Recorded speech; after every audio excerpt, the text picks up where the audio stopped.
ሰላም ጤና ይስጥልን ክቡራትና ክቡራት አድማጭ ተመልካቾቻችን፣ በቅዱስ ጊዮርጊስ ቤት አምባገነኑ አመራርና ራዕይ አልባው ስርዓት በፈረሰኞቹ ልጆች ህብረትና አንድነት ላይመለስ ተሸኝቷል። ፈረሰኞቹ የፊታችን እሁድ የፈለጉትን የሚሾሙበትንና የሚሽሩበትን ግለሰባዊ ሳይሆን ተቋማዊ ስርዓት የሚገነቡበትን አውድ በመፍጠር ክለቡን ሕያውና ዘላለማዊ ለማድረግ በአንድነት ይመክራሉ። ይህ ይሆን ዘንድ ታዲያ ጥቂት የማይባሉ የፈረሰኞቹ ልጆች ትልቅ ተጋድሎ አድርገዋል፣ መስዋዕትነትም ከፍለዋል። ከነዚህ አንዱ ከሆነው ከቀድሞ የክለቡ ፊታውራሪና ተጫዋች አንተነህ ፈለቀ ጋር በወቅታዊ የክለቡ ጉዳይ ዙሪያ ከአሜሪካንም በስልክ አጭር ቆይታ አድርገናል። እንድትከታተሉ የምጋብዛችሁ ደግሞ መላኩ ወልደ ሰንበት ነኝ። መልካም ቆይታ።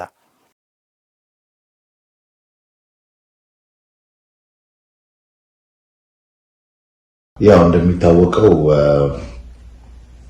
ጊዮርጊስ ውስጥ የተፈጠሩትን ባስት ወደ 10 ዓመት ገደማ ጀምሮ የተፈጠሩ ልዩነቶችን በተመለከተ ያው ክለብ ውስጥ ለውጥ እንዲመጣና አንዳንድ መስተካከል ያለባቸው ነገሮችን በጋራ እንወያይና እንፍታ በሚል የተጀመሩ እንቅስቃሴዎች ነበሩ። እነሱን ተመርኩዞ የተፈጠሩ ክፍተቶች፣ ልዩነቶች ነበሩ እና ይሄንን ነገር እንግዲህ በደጋፊ በኩል እንቅስቃሴዎችን ጥቂት ሰዎች ሆነን ስንመራ ቆይተን ነበር። ይሄ ሂደት እንግዲህ ከተወሰነ ከ2014 በኢትዮጵያ አቆጣጠር አካባቢ ጀምሮ 13-14 ጀምሮ ግን አብዛኛው ደጋፊ የኛን ሀሳብ መቀበል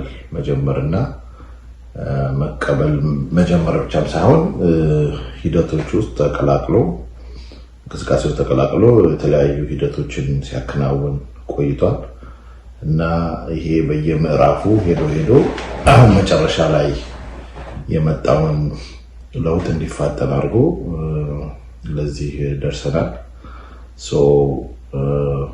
በዚህ ሂደት ላይ እንግዲህ በየምዕራፉ በየጊዜው በርካታ ሰዎች እዚህ ውስጥ ለመሳተፍ ሞክረዋል፣ የራሳቸውን አስተዋጽኦ አድርገዋል። ያም ደግሞ አሁን ለመጣንበት እና አሁን ለደረስንበት ለውጥ እና ለተገኘው ድል ትልቅ አስተዋጽኦ ተደርጓል ማለት ነው። ለዚህ እንግዲህ በዚህ ውስጥ የተሳተፉት ሁሉ በዚህ አጋጣሚ ላመሰግን እፈልጋለሁ። ይህን ተመርኩዞ እንግዲህ ከዚህ በፊት የነበሩ የተለያዩ አካሄዶች የተለያዩ በተለያዩ ግሩፖች ውስጥ ይደረጉ የነበሩ ጥረቶች ወደ አንድ ማዕከል መምጣት ያለባቸው ሰዓት ነው አሁን እና አሁን ከመቼውም ጊዜ በላይ ክለባችንን ያሉ ልዩነቶችን በውይይት የመፍታት ባህል ማዳበርና ወደ አንድ ማዕከል መጥቶ ክለቡ ከዚህ በኋላ በቀጣይ ጠንካራ መሰረት እንዲኖረው የማድረግ ስራዎች መሰራት መጀመር አለባቸው ብዬ አስባለሁ።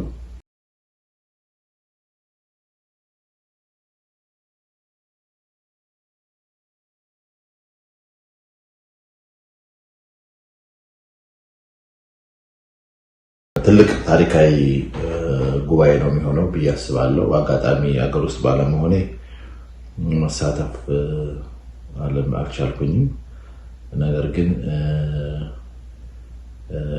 በእርግጠኝነት አሁን ያለው መንፈስ፣ አሁን ያለው ደጋፊው ንቃትና አጠቃላይ ስሜት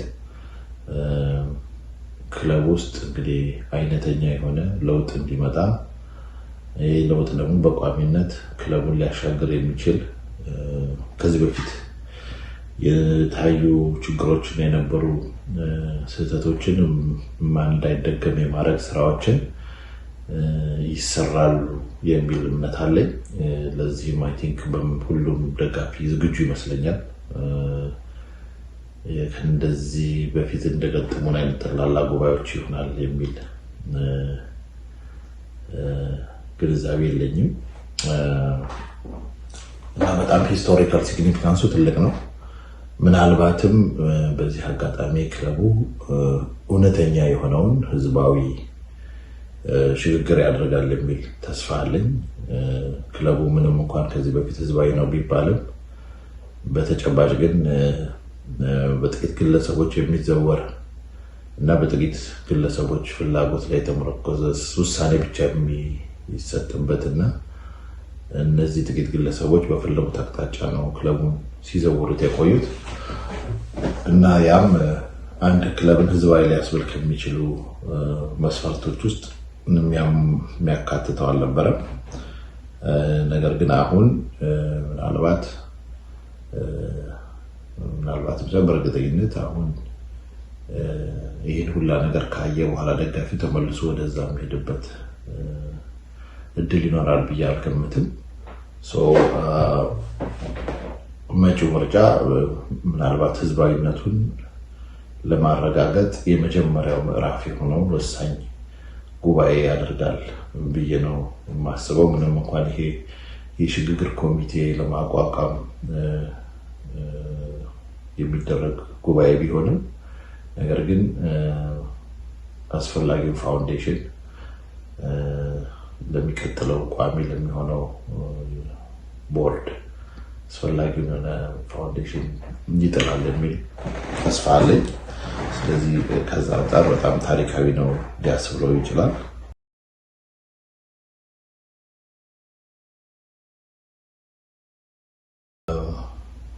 ክለባችን በዚህ አጋጣሚ መጥቀስ የምፈልገው አቶ ጀማል ብቸኛ እንዲሁም በሚድሮክ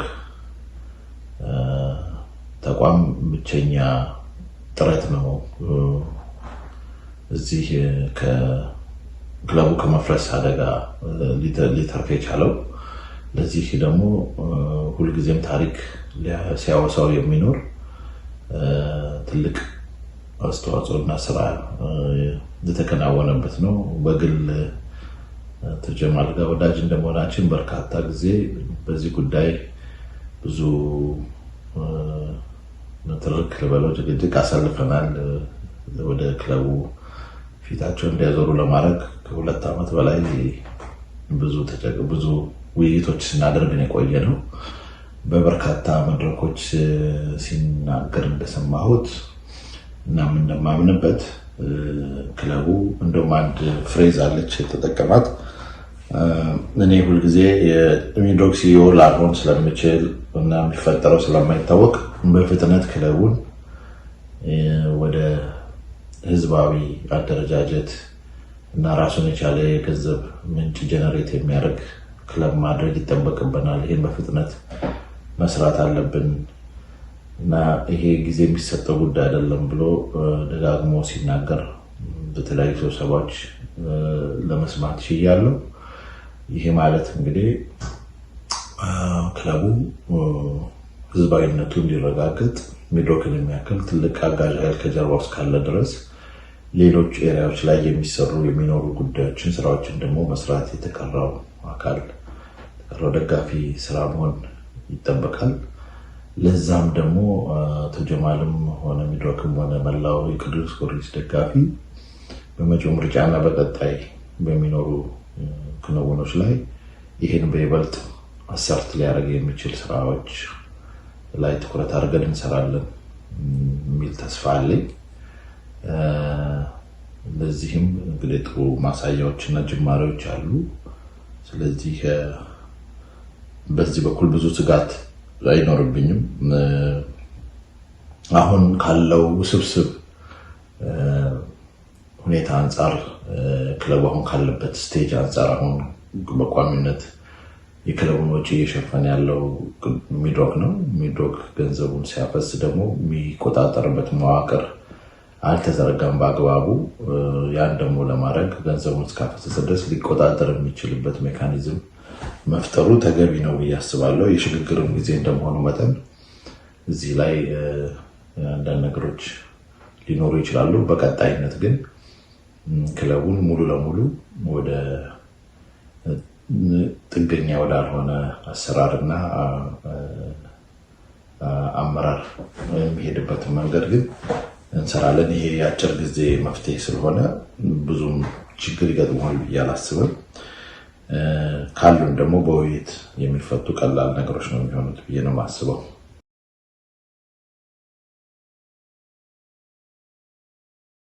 በዚህኛው ሽግግር ኮሚቴ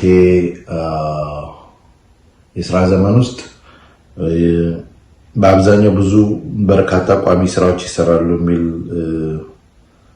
እምነት የለኝም። ምክንያቱም እንደ ስሙ ማሸጋገር ነው የሚሆነው። ከዛ ውጪ በአጭር ጊዜ ግብ ሊሳኩ የሚገቡ ሁኔታዎችን እና አጀንዳዎችን የማስፈጸም ስራ ሊሰራ ይችላል። አስመራጭ ኮሚቴ መርጦ የሚቀጥለው ምርጫ ላይ ሊሳተፉ ሊመሩ የሚገባ ሰዎችን የመምረጥ እና የእነሱን እንትን የማጣራት ስራ ሊሰራ ይችላል። ሌሎችም የዕለት ተዕለት ስራዎች ላይ ትኩረት አድርጎ ሊሰራ ይችላል። መጪው ጊዜም ክረምት እንደሆነ የሚቀጥለው ሲዝን ላይ የሚያስፈልገው ውድድር የሚያስፈልጉ አንዳንድ ተግባራትን ሊያከናውን ይችላሉ። ከዛ በዘለለ ብዙም የረጅም ጊዜ ስትራቴጂክ የሆኑ ስራዎችን ይሰራል። ከጊዜው አንጻር እና ከሚኖረው ማንዴት አንጻር ብዙ እንትኖች ይኖሩታል ብዬ አላስብም። ግን አንዳንድ ለሚቀጥለው የስራ ዘመን ሊጠቅሙ የሚችሉ ስራዎችን ግን ሊያከናውን ይችላል የሚል እምነት አለኝ።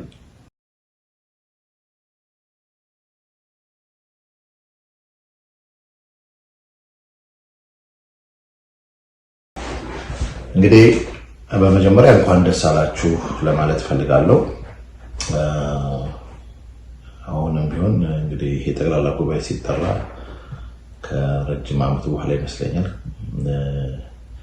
ይሄ ከዚህ በኋላ እንዲከናወን የክለባችን ሕገ ደንብም በየዓመቱ ጠቅላላ ጉባኤ ቢያንስ አንድ ጊዜ መደረግ አለበት ይላል።